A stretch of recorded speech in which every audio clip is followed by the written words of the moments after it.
لله رب العالمين والصلاة والسلام على سيد الأنبياء والمرسلين سبحان الله أما بعد فأعوذ بالله من الشيطان الرجيم بسم الله الرحمن الرحيم قال الله تعالى في شان حبيبه مخبرا وامرا وما أرسلناك إلا رحمة للعالمين آمنت بالله صدق الله العظيم وهي الصلاة والسلام عليك يا سيدي يا رسول الله الصلاة والسلام عليك يا سيدي يا حبيب الله الصلاة والسلام عليك يا سيدي يا نبي الله وعلى آلك وصحابك يا نور الله قدا کرمت سی نجباد مٹھا ایڈا شہر مدینہ گھمسا لادید جناب دے روزے تے قربان تیساں کھڑ جھمسا مٹوے سن درد علم سارے جدا جالی پاک نچمسا آزاد امن دی چھاتلے جدا چادر تان کے سبحان اللہ اللہ عز و جل کی حمد و ثنا کے بعد درود و سلام حضور صلی اللہ تعالی علیہ وآلہ وسلم کی بارگاہ میں ہدیتاً تحفتاً عقیدتاً محبتاً نذرانتاً پیش کرنے کے بعد حاضرین کرام السلام علیکم ورحمۃ اللہ وبرکاتہ۔ بیٹھے ہو نا؟ سبحان اللہ اصل ٹائم ہی ہوئے ہوئے جرا محفل بند کرنا لاؤں گا۔ کوئی گال نہیں سائیں تو ڈیڑھ گھنٹہ بیک نہیں جاگ دے پہ ہیں قرآن پاک کی آیت مبارکہ پڑھی جس میں اللہ تبارک و تعالی نے حضور صلی اللہ علیہ وسلم کی شان کو بیان فرمایا وما ارسلناک الا رحمت للعالمین، فرمایا ہم نے پورے عالم کے لیے آپ کو رحمت بنا کر بھیجا۔ اور ایک علماء کرام نے میٹھا ترجمہ کیا، فرمایا پورے عالم کے لیے رحمت بنا کر بھیجے گے، ایک مسئلہ یہ بتایا، ایک مطلب یہ بتایا، پورا عالم سرکار کی تابعداری میں پیدا کیا۔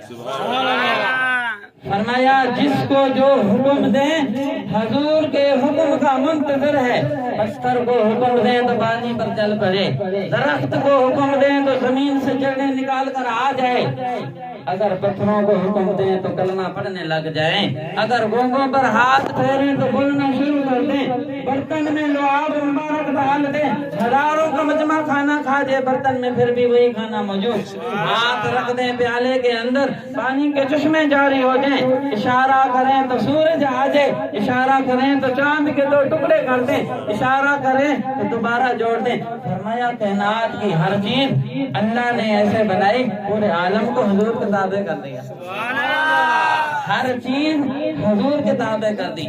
حدیث محدث ابن محدث حضرت علامہ مولانا عبد الرحیم محدث پاکستان لکھتے ہیں کہ میں بیمار ہو گیا، کہتے ہیں بیمار ہو گیا اور بڑی بیماری کی شدید تکلیف تھی، گھر والوں نے سوچا اسی بیماری میں انتقال کر جائے گا۔ کہتے ہیں میں بھی یہی سوچ رہا تھا کہ آخری وقت ہے اس بیماری میں، اب دنیا سے چلا جاؤں گا، لیکن دل میں رو رہا ہوں، آنکھوں سے آنسو ہیں، یا اللہ اگر آخری وقت ہے تو آخری وقت سرکار کا دیدار فرما دے، اگر یہ آخری وقت ہے کرم کر دے یا اللہ، تیری نعمتیں بہت ہیں، تیرے فضیلتیں بہت ہیں، تیرے فضل و کرم انعامات بہت ہیں، ایک یہ بھی فضل کر دے، ایک یہ بھی کرم کر دے، کرم نوازی کر دے، سرکار کی زیارت فرما دے، میں اس دنیا سے جاؤں تو سرکار کی زیارت کر کے جاؤں۔ فرماتے ہیں یہ دعا کی، رو رو کر دعا کی، اسی عالم میں روتا روتا میں سو گیا، جب نیند آ گئی سرکار خواب میں آ گئے، سرکار خواب میں آگے۔ فرماتے ہیں دعا قبول ہوئی، سرکار تشریف لے آئے، فرمایا نہیں نہیں عبدالرحیم بیٹا ابھی نہیں، تیرا ابھی دنیا سے جانے کا وقت نہیں ہے، ابھی تیرا وقت نہیں ہے، اللہ نے تیرے لیے اور انعامات رکھے ہیں، تیرے لیے ابھی رزق باقی ہے۔ تو حضرت عبدالرحیم فرماتے ہیں کہ میں نے حضور صلی اللہ علیہ وسلم سے باتیں کرنا شروع کی، حضور صلی اللہ علیہ وسلم سے باتیں کرنا شروع کی، عرض کی یا رسول اللہ، سنا تھا اللہ نے حضرت یوسف علیہ السلام کو حسن دیا تھا، بیٹھے ہو، اللہ نے حضرت یوسف علیہ السلام کو حسن دیا تھا، اور وہ حسن ایسا جب مصر میں آیا پورے مصر کو روشن کیا، جو صبح دیکھتا تھا شام تک اسے بھوک نہیں لگتی تھی، پورا مصر دیوانہ تھا، یہاں تک لوگ دیکھتے مر جاتے، یا رسول اللہ ان کو اللہ نے کمال کا حسن دیا تھا۔ حضور صلی اللہ علیہ وسلم نے فرمایا عبدالرحیم بیٹا حسن یوسف میرے حسن کی زکات ہے،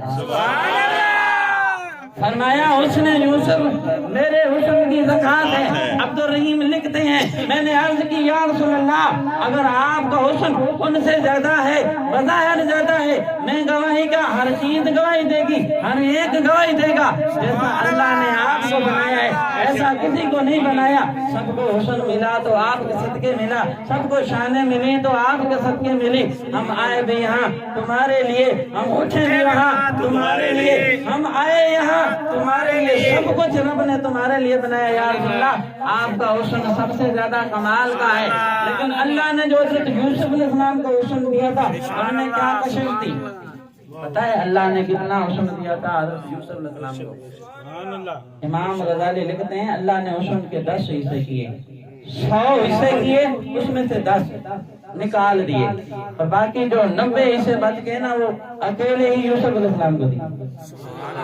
کائنات میں 100 حصے کا حسن، 90% جو حسن تھا 90 حصے والا وہ حضرت یوسف علیہ السلام کو دے دیا، اور اس میں جو ایک بچہ نا وہ پورے عالم کو تقسیم کر دیا 10% میں سے، اس میں سے بھی یوسف علیہ السلام کو حصہ ملا، اس میں سے بھی حضرت یوسف علیہ السلام کو حصہ ملا۔ تو حضرت عبدالرحیم لکھتے ہیں پوچھتے ہیں عرض کرتے ہیں یا رسول اللہ سنا تھا یوسف علیہ السلام کو لوگ دیکھ کر مر جاتے تھے، آپ کو دیکھتے ہیں مرتے کیوں نہیں؟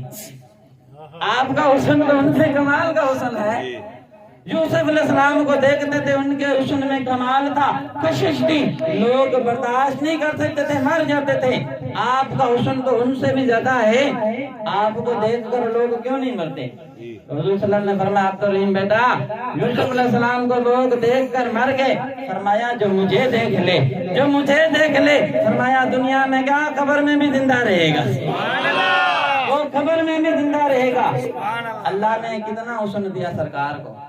اما عائشہ صدیقہ حضور صلی اللہ علیہ وسلم کی لاڈلی بیوی تھی، لاڈلی بیوی تھی، حضور صلی اللہ علیہ وسلم بیٹھے تھے تو اما عائشہ نے عرض کی یا رسول اللہ آج میں نے وہ حسن دیکھنا ہے جو اللہ نے آپ کو دیا، جو اللہ نے آپ کو سارا حسن دیا ہے وہ مجھے سارا دکھائے۔ تو حضور صلی اللہ علیہ وسلم نے فرمایا نہ ہرگز نہیں، تو دیکھ بھی نہیں سکے گی، برداشت بھی نہیں کر سکے گی، میرے حسن کے کشش کو جلال کو برداشت نہیں کر سکے گی۔ اما عائشہ بار بار عرض کرنے لگی نہیں یا رسول اللہ آج دیکھ کر رہوں گی، آج دیکھ کر رہوں گی۔ تو حضور نے فرمایا ٹھیک ہے پھر عائشہ آنکھیں بند کرو، آنکھیں بند کرو، جب میں کہوں تو آنکھیں کھولنا۔ اما عائشہ نے آنکھیں بند کی، حضور نے ہاتھ ایسے جیسے کوئی گھونگھٹ اپنا اٹھاتا ہے، جیسے کوئی سر سے پردہ اٹھاتا ہے، سامنے پردہ ہو گھونگھٹ ہو، جیسے کوئی اٹھاتا ہے، سرکار نے ایسے ہاتھ اوپر کیا، فرمایا عائشہ آنکھیں کھولو۔ اما عائشہ نے آنکھیں کھولی تو بے ہوش ہو گئی، بے ہوش ہو گئی۔ جب ہوش آیا تو حضور نے پوچھا عائشہ کیا ہوا، عائشہ کیا ہوا؟ تو عرض کرتے ہیں یا رسول اللہ پتہ نہیں چلا، آپ کا حسن اتنا تھا مجھ سے برداشت نہیں ہوا، مجھ سے برداشت نہیں ہوا۔ تو حضور نے فرمایا عائشہ ابھی تو میں نے ایک پردہ اٹھایا ہے، 70,000 پردے اور باقی ہیں۔ ابھی تو ایک پردہ اٹھایا ہے، اللہ نے مجھے 70,000 پردوں کے اندر بھیجا ہے۔ اور آپ کا حسن اتنا تھا، سورج کی شعائیں آتی ہیں، آپ کا عکس نہیں بنتا۔ سورج کی شعائیں آتی ہیں، آپ کا عکس نہیں بنتا، سایہ نہیں بنتا آپ کا۔ اتنا حسن کمال کا تھا، اتنا کمال کا تھا۔ محدثین نے، عاشقوں نے لکھا ہے کہ سورج کی شعائیں سرکار کے جسم میں آتی ہیں، نور بن کر زمین میں چلی جاتی ہیں، نور بن کر زمین میں چلی جاتی ہیں، جدھر جاتی ہیں ہر طرف جگمگ جگمگ ہوتے جاتے ہیں۔ حضرت یوسف علیہ السلام کا اتنا حسن تھا، پورا مصر خریدنے آ گیا۔ مالک بن زغر جب کنعان سے مصر لے آئے نا حضرت یوسف علیہ السلام کو، ادھر بیچنے لگا۔ جاگ رہے ہو نا؟ ادھر جب آئے نا مصر جب آئے تو ادھر حضرت یوسف علیہ السلام کی بولی لگائی تھی، وہاں لوگ خریدار آئے، بہت پورا کا پورا مصر بھر گیا، سارے لوگ حضرت یوسف علیہ السلام کو خریدنے، اتنے حسین و جمیل خوبصورت تھے، پورا مصر خریدنے کے لیے آیا۔ جب بولیاں لگتی کہ نا، کسی نے 1 لاکھ، کسی نے 2 لاکھ، کسی نے 10 لاکھ، کسی نے 5 لاکھ، کسی نے 50 20 لاکھ، جب بولی چلتی چلتی 32 لاکھ پر آئے تو یوسف علیہ السلام رونے لگے۔ 32 لاکھ پر بولی آ گئی، یوسف علیہ السلام رونے لگے۔ وہ جو مالک تھا، مالک بن زغر، کہنے لگا کیوں روتے ہو؟ فرمایا ایک وقت تھا جب بھائیوں نے بیچا تھا، 32 گھوٹوں میں 32 گھوٹے سکوں میں بیچ دیا تھا، میں بک گیا تھا۔ آج 32 لاکھ کی بولی لگی ہے، پھر بھی نہیں بکا۔ آج 32 لاکھ کی بولی لگ گئی ہے، پھر بھی نہیں بکا۔ وہاں تو بھائیوں نے 32 گھوٹے سکوں میں بیچ دیا تھا، وہیں میں بک گیا تھا۔ یا مفسرین لکھتے ہیں اس وقت بیچنے والوں کو یوسف علیہ السلام کی قدر نہیں تھی، نہ خریدنے والوں کو یوسف علیہ السلام کی قدر ہے، نہ بیچنے والوں کو یوسف علیہ السلام کی قدر ہے۔ کسی کو قدر نہیں ہے، کسی کو قدر نہیں ہے حضرت یوسف علیہ السلام کی قیمت کیا ہے، نہ بیچنے والوں کو نہ خریدنے والوں کو۔ یہاں عاشق لکھتے ہیں، یہ قیمت یعقوب کریں دے تے مل زلیخا لیندی جان دیندی ایک عید دے بدلے تو بھی قبول نہ پیندی جان دیندی جان دیندی ایک عید دے بدلے تے او بھی قبول نہ پیندی۔ عاشق لکھتے ہیں اگر بیچنے والے یعقوب علیہ السلام ہو، خریدنے والی ہو زلیخا، تب ملک ہو، تب اس کا ریٹ لگے گا، تب قیمت لگے گی، تب بولی لگے گی۔ خریدنے والوں کو بھی پتہ چلے گا کس کو خرید رہے ہیں، بیچنے والوں کو بھی پتہ چلے گا کس کو بیچ رہے ہیں۔ قیمت کیا لگے، قیمت کیا لگے؟ اگر یعقوب علیہ السلام قیمت لگائیں اور خریدنے والی ہو زلیخا، قیمت کیا لگے گی؟ کہتی ہے ایک جھلک دکھا دے، ایک جھلک دکھا دے اور اس کے بدلے میں جان دے دیتی ہوں، ایک جھلک کے لیے اپنی جان دے دیتی ہوں۔ تو یعقوب علیہ السلام فرماتے مجھے قبول نہیں ہے، اتنی سستی قیمت میں نہیں دوں گا، مجھے قبول نہیں ہے۔ اگر زلیخا جان دے دیں ایک جھلک کے لیے تو حضرت یعقوب علیہ السلام فرماتے ہیں یہ بھی مجھے قبول نہیں ہے، یہ بھی قبول نہیں ہے۔ ادھر پورا مصر خرید رہا ہے، پہاڑی کے اس طرف پورے شہر میں مجمع لگا ہوا ہے، پہاڑی کے دوسری طرف زلیخا ڈھونڈ رہی ہے یوسف علیہ السلام، ادھر آوازیں لگا رہی ہے آئین یوسف آئین یوسف، یوسف کہاں ہو؟ جب پلکی زلیخا کی آئی نا ادھر، دیکھا شہر میں رش ہے، بڑا مجمع ہے، جب آئی دیکھتی ہے کیا حسن ہے، کیا سیرت ہے، کیا صورت ہے، دیکھتی دیکھتی بے ہوش ہو گئی۔ جب ہوش آیا کہتی ہے کہ جس کو میں جنگلوں میں ڈھونڈ رہی ہوں بازاروں میں بک رہا ہے، جس کو جنگلوں میں پہاڑوں میں ڈھونڈ رہی ہوں بازاروں میں بک رہا ہے۔ یہاں عزیز مصر کو کہنے لگی اگر تجھے مجھ سے پیار ہے، عزیز مصر کی بیوی تھی اس ٹائم، عزیز مصر کو کہنے لگی اگر تجھے مجھ سے پیار ہے تو یہ غلام مجھے خرید کے دے، عزیز مصر اٹھ کر کھڑا ہو گیا. اس وقت مصر کا بادشاہ تھا.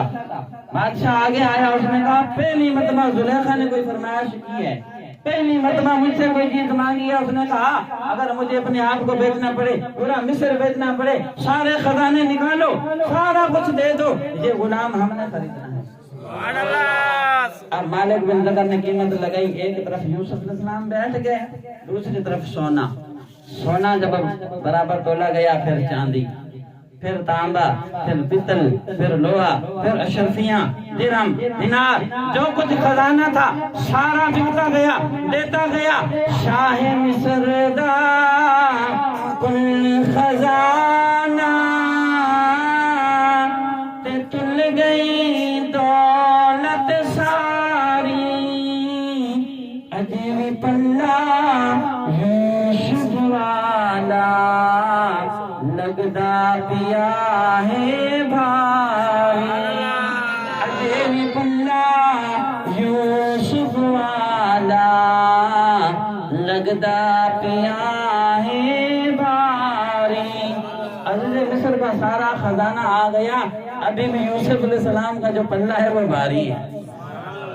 جب قیمت مل گئی نا, مالک بن زگر کو قیمت مل گئی, شاہ مصر لے گیا. زلیخا یوسف علیہ السلام کو لے کر نکلی, جب ادھر سے نکلی, امام غزالی لکھتے ہیں 40,000 لوگوں کے دل پھٹ گئے. 40,000 لوگ مر گئے جو یوسف علیہ السلام کو خریدنے آئے, خرید نہیں سکے. یہاں سے زلیخا خرید کے جا رہی ہیں, جدھر جدھر سے گزرتی جا رہی ہیں, لوگ چیخے مار کے, کوئی بیہوش ہوتا جا رہا ہے, کوئی مرتا جا رہا ہے. امام غزالی نے لکھا ہے 40,000 لوگ مر گئے جو یوسف علیہ السلام کو خریدنے آئے. ادھر سوال کیا عبد الرحیم نے, یا رسول اللہ, حضرت یوسف علیہ السلام کو لوگ دیکھ کر مر جاتے ہیں, آپ کو دیکھتے ہیں کوئی مرتا کیوں نہیں؟ فرمایا حسن یوسف تو میرے حسن کی زکات ہے. سن عبد الرحیم بیٹا, یوسف علیہ السلام کو دیکھ لے, اس وقت مر گیا. فرمایا جس نے مجھے دیکھ لیا وہ دنیا میں کیا, قبر میں بھی زندہ رہتا ہے, وہ قبر میں بھی زندہ رہتا ہے. سرکار کو جو دیکھ لیے, سرکار کو جو دیکھ لیے.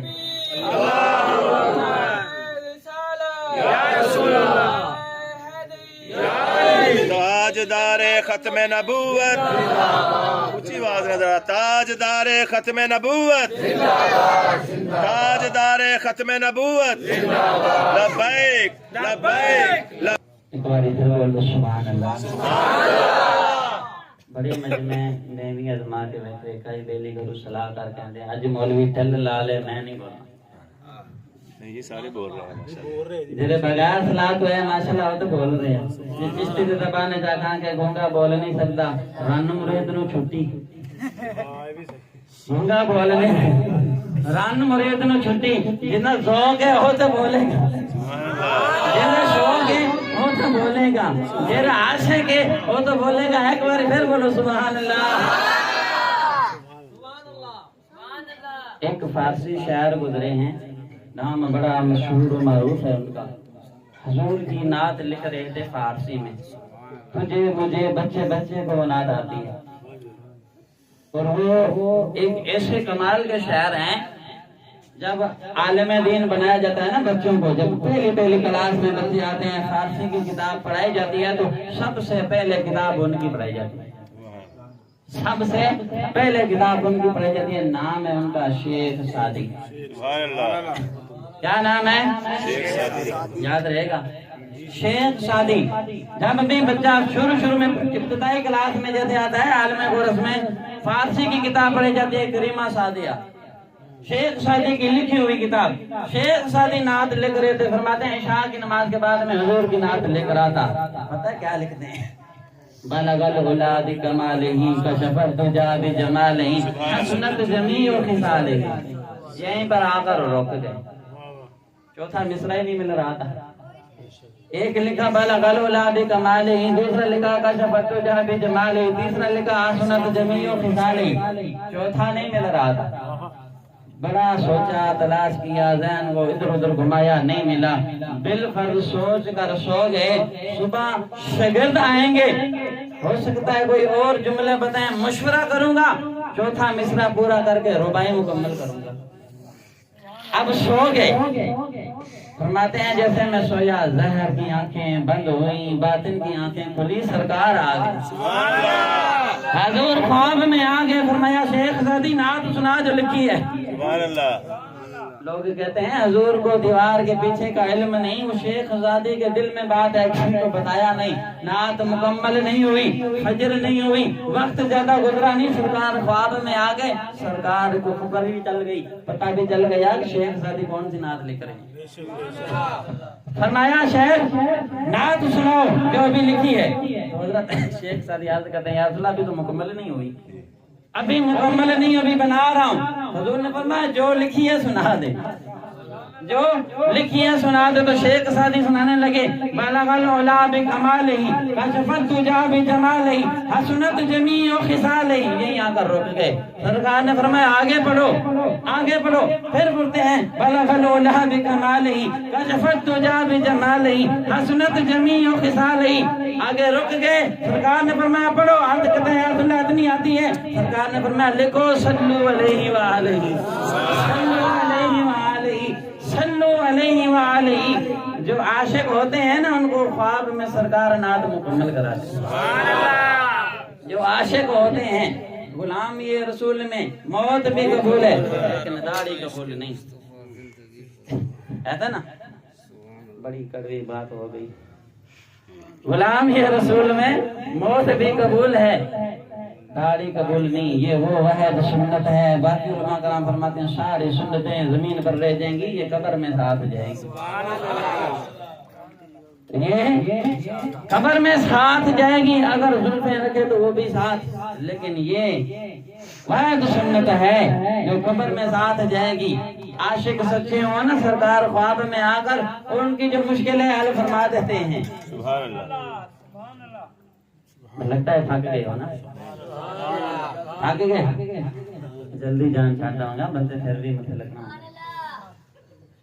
بندے پھر مت لگنا ہوتے ایک مرتبہ نا حضور صلی اللہ علیہ وسلم مسجد نبوی میں بیٹھے تھے 4 یاران نبی کے حوالے سے بات کرتے ہیں حضور صلی اللہ علیہ وسلم مسجد نبوی میں بیٹھے تھے صحابہ کرام بیٹھے ہیں ایک دیہاتی آیا کئی مرتبہ آپ نے بات یہ سنی ہے لیکن مجھے کان میں کہا گیا یہ ادھر بھی سنا دوں سبحان اللہ ایک دیہاتی آیا اونٹ تھا اس کے پاس تو حضور صلی اللہ علیہ وسلم کی خدمت میں لے آیا حضور صلی اللہ علیہ وسلم کو وہ اونٹ پسند آ گیا فرمایا اس کی قیمت کل لے لینا اور وہ کتنا کمال والا ہے کیا ہی اس کی شان ہے جو حضور کو پسند آ جائے کیا ہی اس کی شان ہے جو سرکار کو پسند آ جائے فرمایا اونٹ مجھے پسند ہے اس کی قیمت کل لے لینا صحابہ کرام مسجد نبوی میں بیٹھے ہیں کتاب الفتن میں یہ حدیث ہے اب وہ بندہ دیہاتی باہر نکلا باہر آگے حضرت علی المرتضیٰ سے ٹکر ہو گئی باب العلم اسد اللہ الغالب اللہ کا شیر علم کا دروازہ حضرت علی نے فرمایا کدھر آیا تھا کہاں جا رہا ہے حال سے کہتا ہے جی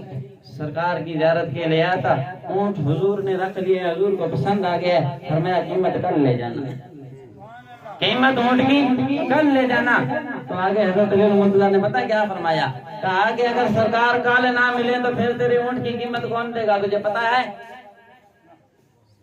اگر سرکار تجھے کل نہ ملے تو تیری اونٹ کی قیمت کون دے گا دیہاتی کہنے لگا بات تو صحیح ہے حضور کی خدمت میں آ گئے یا رسول اللہ اگر آپ کل نہ ملیں تو میری اونٹ کی قیمت کون دے گا تو پاس صدیق اکبر بیٹھے تھے فرمایا میں نہ ملوں تو صدیق اکبر سے لے لینا فرمایا صدیق اکبر سے لے لینا اب بات پکی ہوگی واپس آیا تو حضرت علی المرتضیٰ باہر کھڑے ہیں فرمایا کیا بنا حضور نے فرمایا صدیق اکبر سے لے لینا فرمایا تجھے پتا نہیں جہاں سرکار جاتے ہیں صدیق بھی ساتھ ہوتے ہیں سرکار جہاں جاتے ہیں صدیق بھی ساتھ ہوتے ہیں صدیق اکبر نہ ملے تو پھر واپس آ گئے یا رسول اللہ اگر صدیق اکبر بھی نہ ملے تو پھر کون دے گا تو فرمایا عمر فاروق اعظم سے لے لینا عمر فاروق اعظم سے لے لینا پھر واپس آ گئے حضرت علی نے پوچھا کیا ہوا سرکار نے فرمایا عمر فاروق اعظم دے دیں گے اگر صدیق اکبر نہ ملے فرمایا نہیں جہاں صدیق جاتے ہیں جہاں حضور جاتے ہیں عمر بھی وہیں جاتے ہیں اگر عمر بھی نہ ملے تو پھر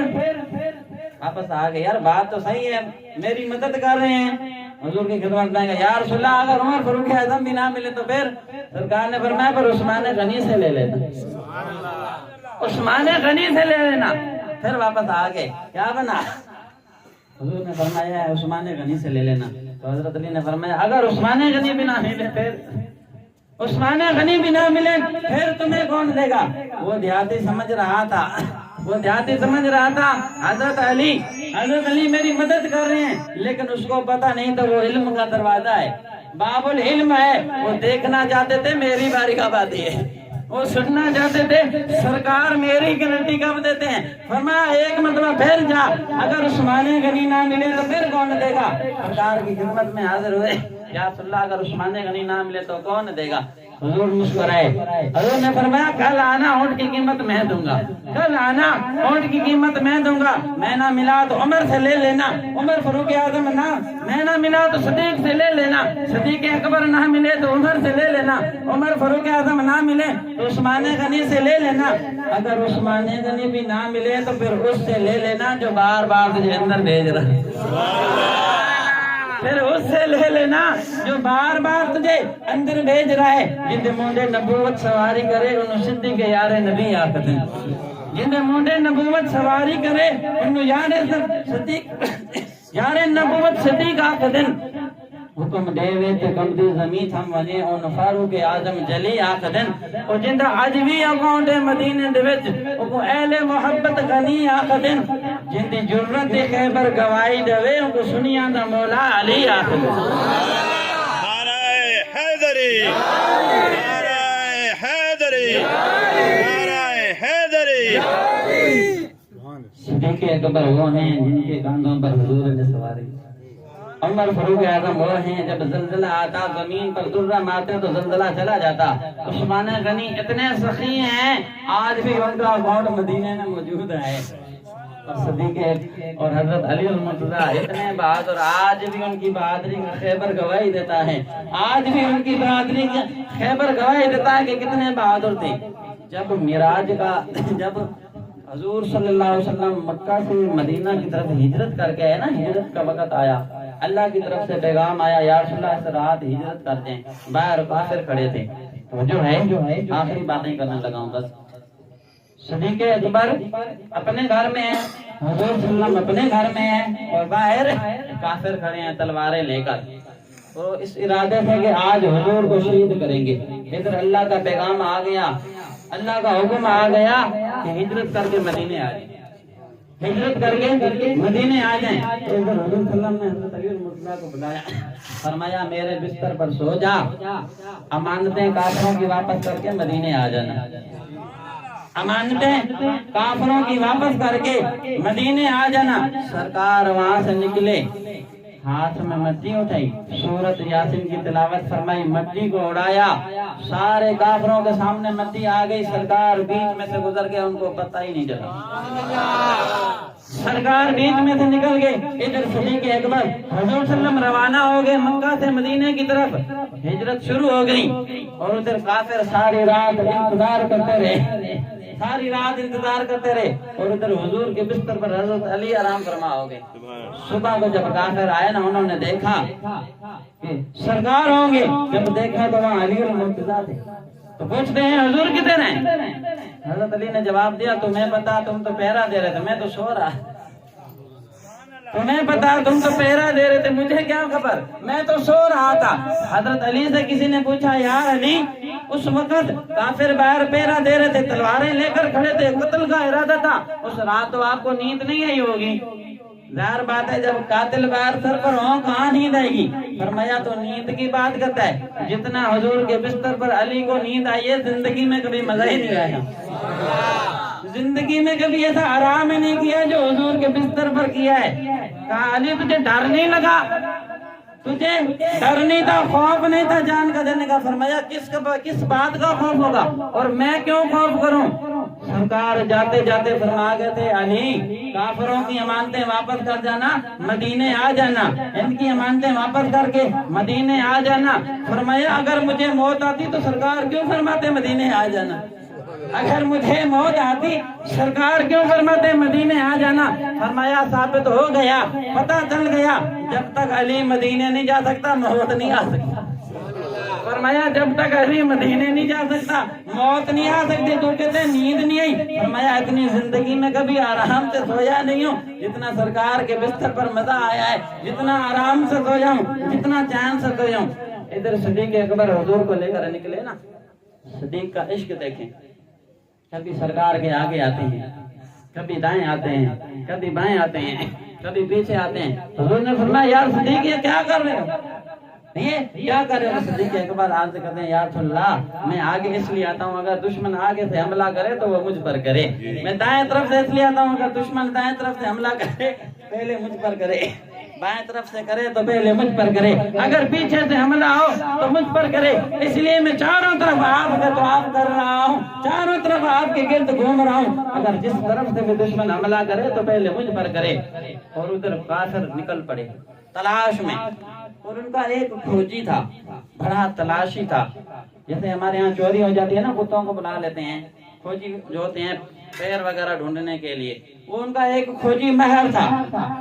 ان کا اب قدم حضور صلی اللہ علیہ وسلم کا اور صدیق اکبر کا قدم سونگ کر پیچھا کر رہا ہے، جہاں سے سرکار گئے، جہاں سے صدیق اکبر گئے، وہاں سے یہ پیچھے کھوجی تلاش کر رہا ہے، کہتا ہے کہ سرکار اکیلے ہیں، ان کے ساتھ ایک اور بندہ بھی ہے۔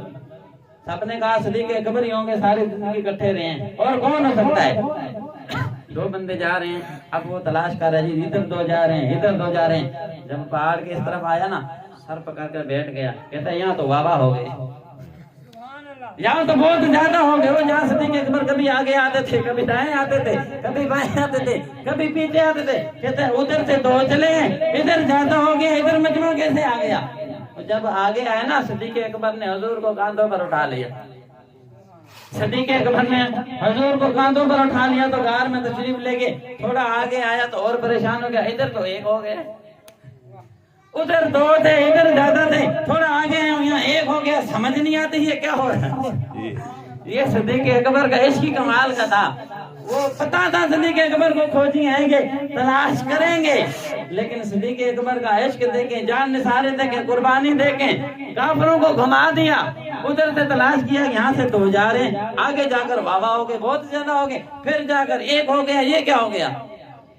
پیچھے تو صدیق اکبر ساتھ تھے، جب آگے گئے تو ارد گرد گھوم رہے، اس وقت قدم زیادہ ہو گئے، جب تھوڑے آگے گئے تو صدیق اکبر نے حضور کو کاندھوں پر اٹھا لیا اور غار میں چلے گئے۔ ادھر اس وقت دو جانور اللہ نے بھیج دیے۔ کتنے جانور؟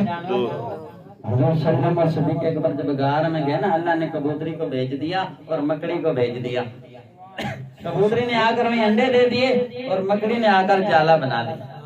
اور جیسے کافر آئے، وہ جو غار کا سوراخ تھا جس سے صدیق اکبر اندر گئے، حضور صلی اللہ علیہ وسلم اندر گئے، اس غار پر آ کر مکڑی نے جالا بنا دیا، وہیں کبوتری نے انڈے دے دیے۔ وہ جو کھوجی تھا وہ سمجھ گیا، اگر گئے ہوتے تو جالا بھی ٹوٹا ہوتا، اگر گئے ہوتے تو انڈے بھی ٹوٹے ہوتے، لیکن اس کو پتہ ہی نہیں تھا تقدیروں کے آگے تدبیریں چلتی، اس کو تو پتہ ہی نہیں تھا۔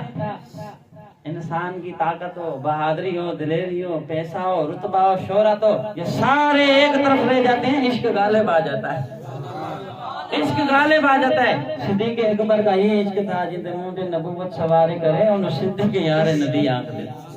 اور حضرت عمر فاروق اعظم جا رہے تھے، راستے میں گئے تو ایک عورت رو رہی تھی، سر پکڑ کر زمین پر بیٹھی ہے، رو رہی ہے۔ حضرت عمر فاروق اعظم نے فرمایا کیا ہوا، کیوں رو رہی ہے؟ کہنے لگی تیل لے کر آ رہی تھی، ٹھوکر لگی، گر گیا، رو رہی ہوں، وہ تیل گر گیا ہے زمین پر۔ تو حضرت عمر فاروق اعظم نے کہا اتنی سی بات کے لیے رو رہی ہے، جاؤ بیت المال میں سے جاؤ، جتنا تیل گر گیا ہے لے آؤ۔ تو وہ حضرت عمر فاروق اعظم کے دور کی عورت تھی نا، آج کل کے دور کی تھوڑی تھی، عمر فاروق اعظم کے دور کی تھی۔ کہنے لگی کہ میں غریبوں، یتیموں اور مجاہدین کا مال کیوں لوں، مجھے اپنا چاہیے، میں اپنا لوں گی، میں کسی اور کا کیوں حصہ لوں؟ تو عمر فاروق اعظم نے فرمایا یہ کس طرح کی باتیں کر رہی ہے؟ کہنے لگی اگر دلا سکتا ہے تو مجھے اپنا دے، ورنہ میں نے بیت المال سے نہیں لینا۔ دلا سکتا ہے تو مجھے اپنا دے۔ تو عمر فاروق اعظم کو جلال آیا، زمین پر درہ مارا، فرمایا اے زمین، کیا میں نے تیرے اوپر عدل و انصاف قائم نہیں کیا؟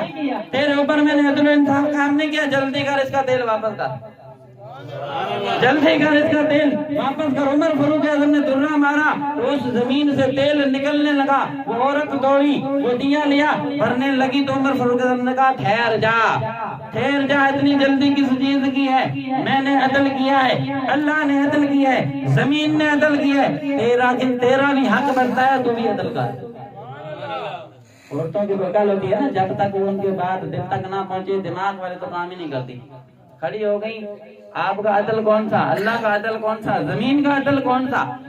فرمایا میرا عدل تھا تمہیں تیل دلانا، تمہیں تیل دلانا، اور اللہ نے بھی عدل کیا، تمہیں حق دے دیا. زمین نے بھی عدل کیا، اس نے تیل دے دیا. اب تیرا عدل یہ ہے جتنا گرا ہے اتنا اٹھانا، جتنا تیل گرا ہے اتنا اٹھانا، زیادہ نہ اٹھانا. تو یہ شان تھی ان کی. زمین پر ڈرا مارتے ہیں تیل واپس آ جاتا ہے. اور عثمان غنی، ہائے ہائے، ان کی اتنی سخاوت تھی. جب بھی کوئی مسئلہ پیش آتا سرکار فرماتے عثمان کو بلاؤ. اور ایک یہودی تھا، اس نے تانگ کیا ہوا تھا مسلمانوں کو. کنویں سے جب مسلمان پانی بھرنے آتے تو مہنگا بیچتا، کافروں کو سستا بیچتا. تو مسلمان شکایت لے کر آگے حضور کی خدمت میں، یا رسول اللہ اس سے ہم بڑے تنگ ہیں، بڑے ذلیل ہیں، اس سے بڑا ذلیل کیا. اس نے فرمایا بلاؤ میرا عثمان. ہائے ہائے کیا شان ہے عثمان غنی کی. سرکار نے فرمایا بلاؤ میرے عثمان کو. جب عثمان غنی آئے نا تو ادھر وہ کافر یہودی تھا، اس کے پاس گئے. فرمایا قیمت لگا اس کی، میں خریدوں گا. فرمایا قیمت لگا تو اس نے کہا 35,000 درہم یا دینار لوں گا، لیکن قیمت 50-50 ہوگی. ایک دن تمہارا ایک دن میرا، ایک دن تم بیچنا پانی، ایک دن میں بیچوں گا. فرمایا قبول ہے. فرمایا قبول ہے. جس دن حضرت عثمان غنی کی باری آتی نا اعلان کرتے، فرماتے لوگوں آ جاؤ، جس نے پانی بھرنا ہے فری میں لے جائیں. فرمایا جس نے پانی بھرنا ہے فری میں لے جائیں. ایک دن میری باری ہے، ایک دن کافر کی ہے. اور مسلمان 2 دن کا بھر لیتے. اگلے دن کافر کا کوئی گاہک ہی نہیں آتا. وہ جو مہنگا بیچتا تھا گاہک نہیں آتا، تنگ آ گیا، پھر آ گیا، خود آ گیا عثمان غنی کے پاس. کہتا ہے 35,000 اور دے دے، تو ہی رکھ لے، تو ہی رکھ لے، تو ہی رکھ لے. کنواں حضرت عثمان غنی نے خرید کے دیا، باغ عثمان غنی نے خرید کے دیا. بہت سی ایسی چیزیں عثمان غنی نے خرید کے دی. آج بھی مدینے میں کھجوروں کا باغ ہے، جس کی مالیت جاتی ہے عثمان غنی کا اکاؤنٹ بنا ہوا ادھر جاتی ہے، اور ادھر سے خرچہ مسجد نبوی میں لگتا ہے، مسجد حرام میں لگتا ہے. آج بھی اکاؤنٹ موجود ہے عثمان غنی کا. اتنے سخی تھے، آج تک ان کا اکاؤنٹ چل رہا ہے. اس وقت سے حضور کے زمانے میں سخاوت کی، وہ سخاوت آج بھی جاری ہے. اور حضرت علی المرتضیٰ، آخری بات کر چکی. حضرت علی المرتضیٰ نے خیبر فتح کیا. جب مسلمانوں نے خیبر پر حملہ کیا نا 39 دن، ایک روایت میں آتا ہے 39 دن جنگ رہی. وہاں ایک قلعہ خاموش تھا جو فتح نہیں ہو رہا تھا. اس پر جو حکمران تھا نا مرحب بادشاہ تھا، بڑا تکڑا تھا. وہ اس میں اتنی طاقت تھی 100 پہلوانوں جتنی. اور ایک روایت میں آتا ہے اس کے بعد اتنے بال تھے، جب صحابہ کرام آگے جاتے وہ گھماتا بالوں کو تو آندھی طوفان آ جاتا. تو ادھر حضور صلی اللہ علیہ وسلم جب آئے وہاں تو حضرت علی المرتضیٰ کو مدینے چھوڑ آئے تھے. آنکھوں میں درد تھا. تو سرکار نے فرمایا صبح ایک ایسے بندے کے ہاتھ میں جھنڈا دوں گا جس کے ہاتھ پر اللہ نے فتح لکھ دی ہے. وہ اللہ سے محبت کرتا ہے، اس کے رسول سے محبت کرتا ہے، اللہ اور رسول اس سے محبت کرتے ہیں. صبح جب حضرت علی آئے نا، حضور نے جھنڈا دیا، دستار باندھی، آنکھوں میں جو درد تھا لعاب دان لگایا، آنکھیں درست ہو گئی. سرکار نے دعا فرمائی اور بھیجا، فرمایا جا. وہ جو خیبر میں کموش قلعہ تھا نا، اس کا دروازہ تھا. وہ دروازہ جب علی المرتضیٰ دروازے پر آئے نا، اس کو الٹے ہاتھ سے پکڑا. ایک مرتبہ آگے دھکا دیا، ایک مرتبہ اپنی طرف کھینچا تو خیبر میں کاموس میں زلزلہ آ گیا. اتنی طاقت تھی جتنی ضرورت خیبر گواہی دے. ایک مرتبہ آگے دھکا دیا، ایک مرتبہ اپنی طرف کھینچا تو اس کاموس قلعہ میں زلزلہ آ گیا. یہاں روایت میں آتا ہے کہ وہاں تخت پر شہزادی بیٹھی تھی جو تیری اور میری بعد میں حضور صلی اللہ علیہ وسلم کی بیوی بنی اور تیری اور میری امی بنی. حضرت صفیہ رضی اللہ تعالی عنہا تخت پر بیٹھی تھی. حضرت علی المرتضیٰ نے ایک مرتبہ آگے دھکا دیا، دروازے کو ایک مرتبہ اپنی طرف کھینچا تو حضرت صفیہ تخت سے نیچے گرائی، تشریف لے آئی، نیچے آ گئی. وہ اکھاڑ کر نکال دیا. پوری جنگ میں ڈھال بنا کر لڑتے رہے. جو کافر وار کرتا ہے وہ آگے دیتے ہیں، جو کافر تلوار مارتا ہے وہ آگے دیتے ہیں. جب فتح ہو گیا قلعہ تو حضرت علی نے اس کو پھینک دیا، دروازے کو پھینک دیا. عبد الرافع لکھتے ہیں کہ اس وقت ابو الرافع لکھتے ہیں کہ اس وقت 8 بندے گئے، 7 اور تھے، 8واں میں تھا. ہم نے اس دروازے کو ہلایا، ہم سے ہل بھی نہ سکا، اور حضرت علی نے الٹے ہاتھ سے اٹھا لیا، ہم سے ہل بھی نہ سکا. 8 بندے تھے، اور ایک روایت میں آتا ہے 70 بندے گئے اس دروازے کو لے آئے. 70 بندے گئے اس دروازے کو لے آئے. جب لے آئے تو حضرت علی کو کہنے لگے آپ نے اکھاڑا ہے آپ ہی لگائیں، آپ ہی نے اکھاڑا ہے آپ ہی لگائیں. پھر حضرت علی نے پکڑا، پھر لگا دیا. اتنی طاقت تھی آپ کے پاس. ایک ہاتھ تھے، وہ بھی الٹے ہاتھ تھے. عموماً الٹے ہاتھ میں طاقت کم ہوتی ہے بندے کی. دور گزرتا گیا، وقت گزرتا گیا. آخری بار امام حسن کے گھر میں نا لنگر تقسیم ہو رہا تھا. ایک مسافر آیا، سامنے درخت تھا، ادھر امام حسن کے گھر میں لنگر تقسیم ہو رہا ہے. مسافر آیا، دیکھا درخت کے نیچے ایک بوڑھا بابا بیٹھا ہے، سوکھی روٹی ہے، کھانے کی کوشش کرتا ہے، چہرے پر پسینہ آ جاتا ہے، لیکن وہ روٹی نہیں ٹوٹتی. بوڑھے آدمی کو، اس مسافر کو بوڑھے پر ترس آیا. اس نے کہا سامنے لنگر چل رہا ہے، کیوں نہ میں نرم روٹی لے آؤں اس بابے کو کھلاؤں. تو وہ مسافر اندر گیا، لنگر میں چلا گیا، لنگر کیا اس نے. کھانے کے بعد نا ایک روٹی بغل میں لی اور نکلنے لگا تو امام حسن نے پکڑ لیا. فرمایا کدھر جا رہے ہو؟ فرمایا کدھر جا رہے ہو؟ کہنے لگا کہ وہ سامنے درخت کے نیچے ایک بوڑھا بیٹھا ہے، اس کے لیے روٹی لے کر جا رہا ہوں. امام حسن نے فرمایا ادھر کھا لو، وہیں لے کے جانے کی اجازت نہیں ہے. جس نے کہانی ہے ادھر کھائے، وہیں لے کے جانے کی اجازت نہیں ہے. وہ بوڑھا کہنے لگا جانے دو یار. مسافر بار بار کہنے لگا مجھے لے جانے دو، میں نے اسے روٹی دینی ہے. تو امام حسن رونے لگے. امام حسن کی آنکھوں سے آنسو آ گئے. فرمایا تجھے پتا ہے وہ جو بوڑھا بیٹا ہے نا، یہ لنگر اسی کا چل رہا ہے، جس کے لیے تو روٹی لے کر جا رہا ہے، لنگر اسی کا چل رہا ہے. وہ مسافر حیران پریشان. تو امام حسن نے فرمایا تمہیں اور ایک بات بتا دوں؟ کہنے لگا ہاں بتا. فرمایا وہ کوئی اور نہیں، میرا بابا علی ہے.